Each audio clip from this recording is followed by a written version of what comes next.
$800 millones. Eso es lo que costó construirlo.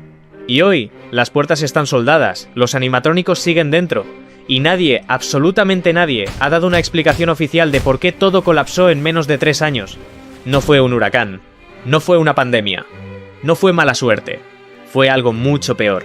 Hay un lugar en las afueras de una ciudad mediana del sureste de los Estados Unidos donde la maleza ya devoró la entrada principal. Donde los torniquetes de entrada, esos mismos por los que pasaron millones de familias con niños emocionados cargando globos de colores, hoy están oxidados hasta los pernos, atrapados entre raíces que los abrazan lentamente como si la tierra misma quisiera borrar cualquier evidencia de lo que pasó ahí adentro. El letrero principal, que alguna vez fue iluminado con más de 20.000 bombillas de LED en colores neón, está partido en 3 pedazos sobre el asfalto agrietado. Nadie lo recogió, nadie volvió a recoger nada. Y eso, por sí solo, ya debería perturbarte. Porque cuando una corporación invierte $800 millones en algo, no lo abandona así como así. No deja los muebles adentro, no deja las máquinas enchufadas, no deja los archivos en las oficinas administrativas.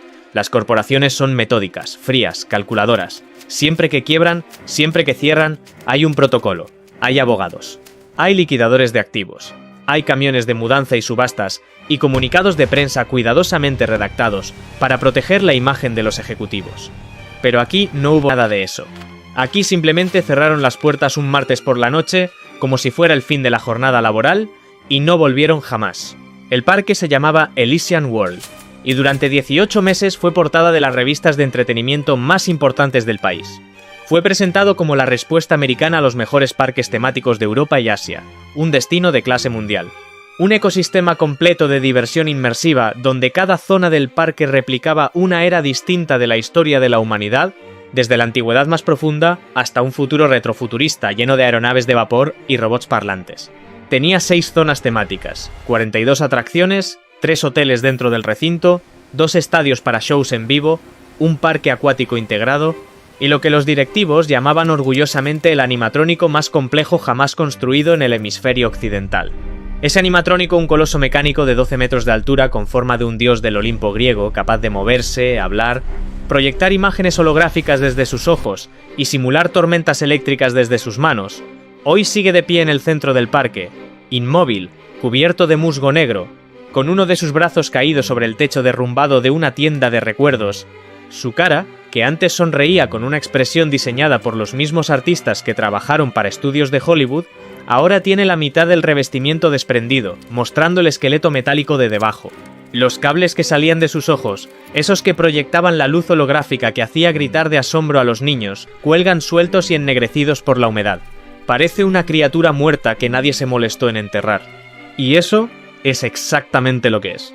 Elysian World abrió sus puertas en la primavera de hace 9 años con una ceremonia de inauguración que costó, por sí sola, más de $4 millones. Hubo fuegos artificiales, hubo celebridades, hubo un discurso del gobernador del estado. Los medios lo cubrieron como si fuera el acontecimiento cultural del año, y durante los primeros 6 meses la cobertura estaba justificada. Las filas para entrar llegaban a extenderse hasta el estacionamiento exterior. Los hoteles del complejo tenían lista de espera de semanas. Los paquetes vacacionales se agotaban en horas. Los ingresos del primer trimestre superaron las proyecciones más optimistas que los inversores se habían atrevido a poner sobre la mesa.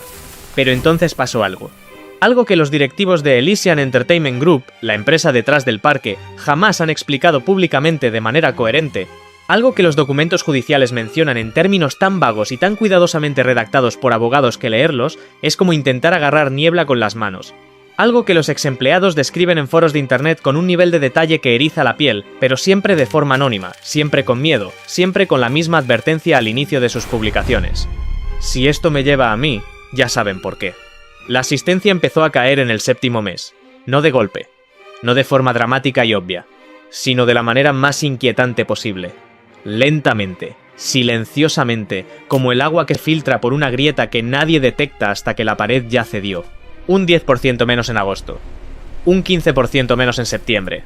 Y luego, en octubre, algo que en la industria del entretenimiento temático es prácticamente inaudito. Cancelaciones masivas de reservas para la temporada navideña que se suponía era la más rentable del año. La gente simplemente dejó de querer ir. Y nadie, hasta hoy, ha explicado bien por qué. Los ejecutivos dieron la explicación más predecible del mundo. Competencia del mercado, cambios en los hábitos de consumo, el impacto de una economía que empezaba a mostrar señales de enfriamiento, todo muy razonable, todo muy corporativo, todo perfectamente diseñado para que sonara aburrido y así nadie siguiera haciendo preguntas. Pero los números no cuadran con esa versión, porque al mismo tiempo que Elysian World veía caer su asistencia, los otros grandes parques temáticos del país registraban temporadas récord. Sus competidores directos reportaban crecimientos de 2 dígitos. La economía regional donde estaba ubicado el parque estaba, en ese mismo periodo, en uno de sus mejores momentos en décadas. No había razón externa, no había factor macroeconómico, no había tendencia de mercado que explicara por qué específicamente Elysian World estaba sangrando visitas mientras el resto del sector nadaba en ganancias. Entonces, ¿qué pasaba dentro? Los exempleados que se han atrevido a hablar, y son pocos, pero son suficientes, pintan un cuadro que va mucho más allá de la mala gestión ordinaria. Hablan de una presión interna para recortar costos que se volvió, en sus propias palabras, enfermiza. Hablan de atracciones que se abrían al público con fallas técnicas documentadas que los supervisores ordenaban ignorar porque el tiempo de inactividad costaba dinero. Hablan de sistemas de refrigeración en los restaurantes que fallaban repetidamente y que se reportaban, se documentaban y se archivaban sin que nadie los reparara. Hablan de un parque que por fuera seguía brillando, seguía poniendo fuegos artificiales cada noche a las 9 en punto, seguía vendiendo entradas a precios que rozaban los $120 por persona, mientras que por dentro se desmoronaba en silencio a una velocidad que sus propios trabajadores describían como aterradora. Y entonces llegó el incidente. No fue cubierto por los medios nacionales. Solo hay un artículo en el periódico local de la ciudad más cercana, publicado un miércoles por la mañana con un titular tan pequeño y tan enterrado en la sección de noticias regionales que parece casi deliberado. Dice, en términos muy escuetos, que un grupo de visitantes experimentó síntomas gastrointestinales severos tras consumir alimentos en las instalaciones del parque, y que las autoridades sanitarias del condado iniciaron una investigación de rutina. Rutina. Esa palabra. La investigación que siguió no tuvo nada de rutinaria. Los inspectores sanitarios encontraron condiciones en las cocinas industriales del parque que los documentos oficiales, que solo salieron a la luz 3 años después gracias a una solicitud de acceso a información pública, describen con un lenguaje que los funcionarios sanitarios normalmente reservan para los peores casos que han visto en su carrera. Encontraron equipos que llevaban semanas sin limpieza profunda. Encontraron cadenas de frío rotas que nadie había reportado porque hacerlo implicaba cerrar puntos de venta y el gerente regional había dejado muy claro que cerrar puntos de venta no era una opción aceptable. Encontraron una infraestructura diseñada para alimentar a 30.000 personas por día operando con los estándares de un puesto de comida callejera sin supervisión. Más de 200 familias presentaron reportes formales de intoxicación alimentaria. 4 personas, incluyendo 2 niños, terminaron hospitalizadas. Uno de esos niños estuvo en cuidados intensivos por 72 horas. La corporación negoció en privado, pagó, firmó acuerdos de confidencialidad con cada familia afectada y siguió operando el parque. Por lo tanto, cuando la noticia empezó a filtrarse de todos modos, cuando los padres empezaron a hablar en grupos de Facebook y en foros de viajes familiares y en blogs de maternidad, la caída en asistencia que los ejecutivos habían atribuido a tendencias de mercado tuvo de repente una explicación mucho más simple y mucho más oscura. La gente tenía miedo, no del parque en abstracto. Tenían miedo de llevar a sus hijos a un lugar donde la comida había mandado niños al hospital y donde la empresa, en lugar de hacer una limpieza pública y transparente, había comprado el silencio de las víctimas y seguido vendiendo entradas como si nada. Pero incluso eso, incluso el escándalo sanitario, incluso los acuerdos de confidencialidad y las hospitalizaciones y el miedo de los padres, no es lo que finalmente mató a Elysian World. Lo que mató a Elysian World fue algo que sucedió 16 meses después del incidente, en una noche de junio, durante la primera hora de la madrugada, cuando el parque estaba cerrado al público, pero todavía había personal de mantenimiento nocturno trabajando en las instalaciones.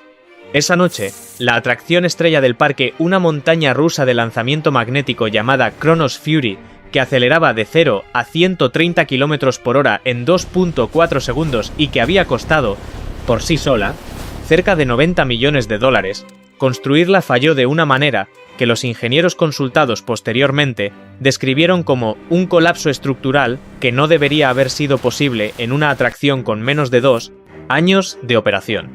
Un tramo de la vía, de aproximadamente 16 metros de longitud, cedió en el punto más alto del recorrido, a 38 metros sobre el nivel del suelo.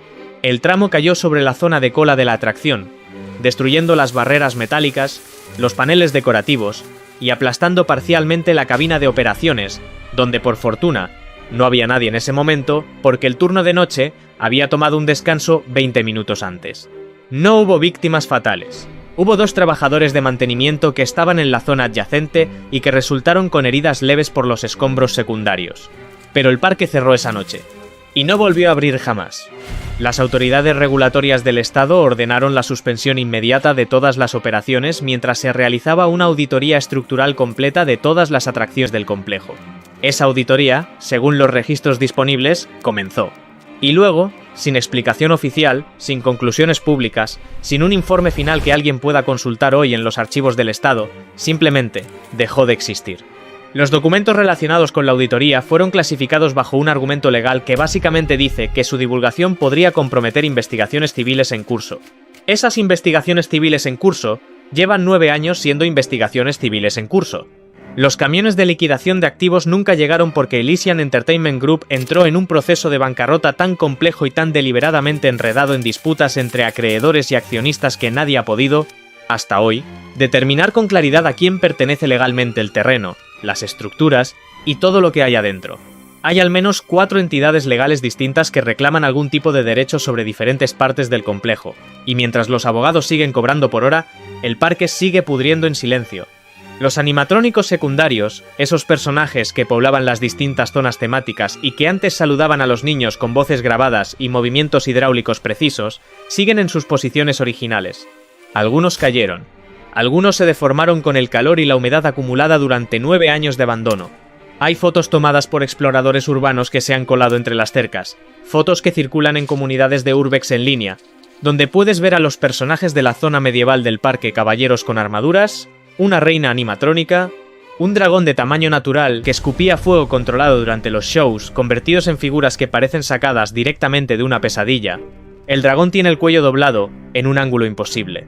La reina animatrónica perdió la peluca y el revestimiento facial, y lo que queda debajo de la carita sonriente que los niños adoraban es la estructura metálica desnuda con 2 sensores de movimiento que, en las fotos tomadas con flash nocturno, reflejan la luz de una manera que hace que parezca que te están mirando. No te están mirando, pero la sensación no desaparece. El parque acuático adjunto es quizás la sección más perturbadora de todo el complejo. Las albercas, que durante los primeros meses de operación contenían agua tratada de color turquesa brillante donde cientos de niños chapoteaban cada día bajo el sol, ahora son enormes cuencas de cemento llenas de un líquido oscuro y denso, una mezcla de agua de lluvia acumulada, algas, lodo y todo lo que 9 años de ciclos climáticos pueden depositar en un espacio cerrado. Los toboganes de fibra de vidrio, pintados en colores tropicales intensos, siguen ahí. Pero la pintura se fue en grandes placas. Y lo que queda son superficies grises y manchadas que se retuercen sobre la estructura oxidada como cáscaras de algo que murió hace tiempo.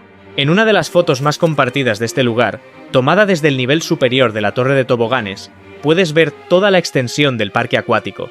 Y la imagen es tan extraña, tan fuera de lugar, tan imposiblemente quieta en un espacio diseñado específicamente para estar lleno de ruido y movimiento y vida, que cuesta procesarla como algo real. Pero es real. Todo esto es real. Y sigue ahí. Y nadie tiene prisa por hacer nada al respecto. Los trabajadores que perdieron su empleo la noche del colapso de Kronos Fury, muchos de los cuales llevaban años en el parque y lo consideraban algo más que un trabajo, describieron la semana siguiente al cierre como surreal en un sentido que va más allá del simple desempleo repentino.